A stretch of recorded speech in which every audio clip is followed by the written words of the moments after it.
जिस अरावली पर इतना हंगामा मचा है, मंत्री सफाई दे रहे हैं, उसे राजस्थान के लिए फर्स्ट लाइन ऑफ डिफेंस माना जाता है, दिल्ली का फेफड़ा कहा जाता है।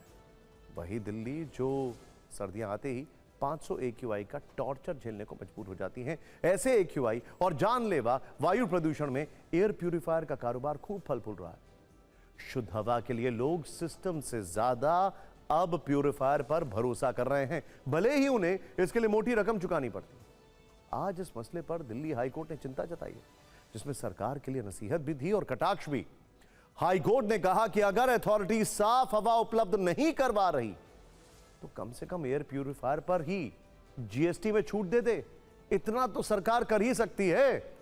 अदालत ने कहा कि दिल्ली NCR में इमरजेंसी जैसे हालात हैं, कम से कम एक सप्ताह या महीने के लिए तो एयर प्यूरिफायर पर GST को हटाया जा सकता है। इस पर सरकारी वकील ने जवाब दिया, विचार चल रहा है, समय रहते फैसला लिया जाएगा। कितना समय निकल गया है। सरकारी पक्ष की इस दलील से कोर्ट नाराज हो गई। जज ने पूछा कि समय रहते का क्या मतलब है? जब हजारों लोग मर रहे हैं तब फैसला लेने में कितना वक्त चाहिए? तो सरकारी वकील ने कहा कि यह एक नीतिगत फैसला है जिसे GST काउंसिल को लेना है। कोर्ट ने पूछा कि क्या वो आपको यह नहीं बता रहे हैं कि ऐसी मीटिंग कब होगी? इस पर वकील ने पक्ष रखा कि मीटिंग वित्त मंत्री की तरफ से बुलाई जाती है। तब कोर्ट ने कहा कि हम निर्देश देते हैं कि GST कम करने या हटाने के मुद्दे पर GST काउंसिल जल्द से जल्द विचार करे। दिल्ली और आसपास हवा की क्वालिटी को देखते हुए हमें लगता है कि GST काउंसिल को जल्द से जल्द मीटिंग करनी चाहिए। कोर्ट ने यह भी कहा कि पहली नजर में उसे ऐसा कोई कारण नहीं दिखता कि एयर प्यूरिफायर पर 5% GST क्यों नहीं लगाया जा सकता। एक जनहित याचिका में एयर प्यूरिफायर पर GST 5% करने की मांग की गई। याचिका में 2020 का एक सरकारी नोटिफिकेशन भी अटैच है, जिसके मुताबिक एयर प्यूरिफायर मेडिकल डिवाइस की कैटेगरी में आता है। यहां यह बताना जरूरी है कि मेडिकल डिवाइस पर 5% GST लगता है, जबकि एयर प्यूरिफायर पर 18%, 18%। प्रदूषण जैसे गंभीर मसले पर सरकार के जवाब को गोल गोल घुमाने वाला कहा जा सकता है।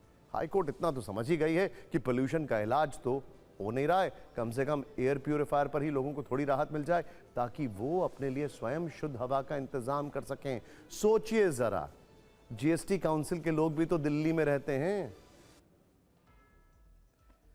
खैर, दिल्ली में दमघोंटू प्रदूषण पर केंद्रीय मंत्री नितिन गडकरी का भी दर्द सामने आया है। नितिन गडकरी ने यह चिंता महाराष्ट्र में जताई, क्योंकि उनका कहना है कि दिल्ली में रहने का मतलब बीमारी को बुलावा देना है। नितिन गडकरी कहते हैं कि मैं 2 दिन मुश्किल से रहता हूं क्योंकि गले में संक्रमण हो गया।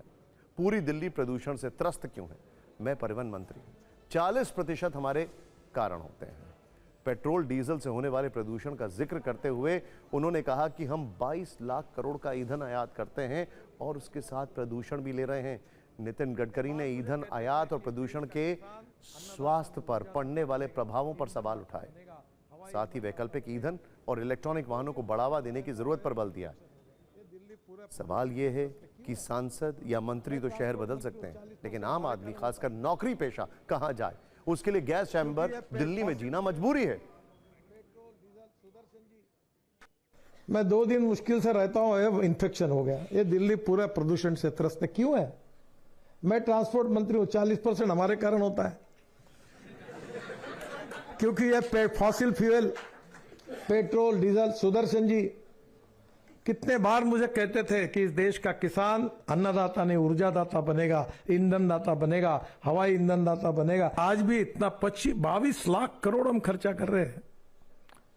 अब ये राष्ट्रवाद कैसा होगा? कम से कम एक मंत्री ऐसे हैं जो जनता की आवाज उठा रहे हैं और सच बोल रहे हैं।